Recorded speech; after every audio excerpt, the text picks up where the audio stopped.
E20 পেট্রোলের প্রতিবাদে দাসপুরে CPIM এর মিছিল ও অবস্থান। ইথানল মিশ্রিত E20 পেট্রোলের সরবরাহ বন্ধ ও সাধারণ মানুষের স্বার্থে গুণগত মানসম্পন্ন জ্বালানি নিশ্চিত করার দাবিতে দাসপুরে ঘাটাল পাঁশকুড়া সড়কে নামল সিপিআইএম।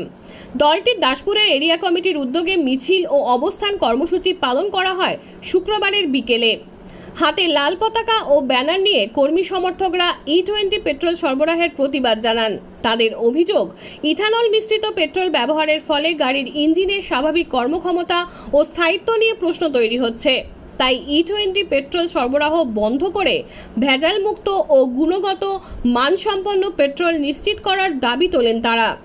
সংগঠনের পক্ষ থেকে আরও দাবি জানানো হয়েছে, পেট্রোল ও ডিজেলের দাম কমাতে হবে এবং জনস্বার্থ বিরোধী সিদ্ধান্ত প্রত্যাহার করতে হবে। একই সঙ্গে কেন্দ্রীয় পেট্রোলিয়াম মন্ত্রীর পদত্যাগের দাবিও জানানো হয়েছে। দাসপুরের রাস্তায় এই কর্মসূচিকে ঘিরে দলের কর্মী সমর্থকদের মধ্যে ছিল প্রতিবাদের সুর। E20 পেট্রোল নিয়ে তাদের এই আন্দোলন আগামী দিনে আরও বৃহত্তর কর্মসূচির দিকে যায় কিনা সেদিকে নজর থাকবে। সৌমিনাথ দত্তের রিপোর্ট, স্থানীয় সংবাদ, ঘাটাল। আজকের মিছিলের কারণ কি? মোটরসাইকেল হেঁটে নিয়ে যাওয়ার কারণ?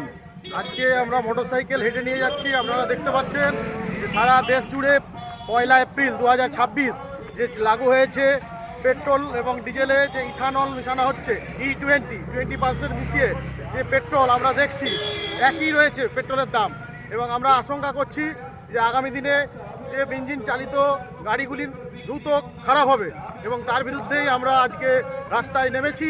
মানুষকে সামনে বলছি যে E20 যদি ইথাইল যদি মিশানো হয় তাহলে আমাদের পেট্রোলের দাম কমাতে হবে 20%, কারণ পেট্রোলের যা দাম, ইথানলের যা দাম, আজকে পেট্রোল 70 টাকায় আমাদের ভারতবর্ষে পাওয়ার কথা, কিন্তু আমরা দেখতে পাচ্ছি সারা দেশটাকে লুটে নেওয়ার চক্রান্ত চলছে। একটার পর একটা সিদ্ধান্ত, জনবিরোধী সিদ্ধান্ত আমরা দেখেছি এর আগেও, যে লিথিয়াম ব্যাটারিগুলো এসেছে আদানির হাত ধরে। সে আমাদের দেশের প্রধানমন্ত্রী তার বন্ধু আদানির স্বার্থ রক্ষা করবার জন্য ইথানল মিশ্রিত যদি পেট্রোল, এই ডিজেল ইঞ্জিনগুলো গাড়িগুলো যদি খারাপ হয় তাহলে প্রকৃতপক্ষে তার পুঁজিপতি যে বন্ধু আদানির লাভ হবে।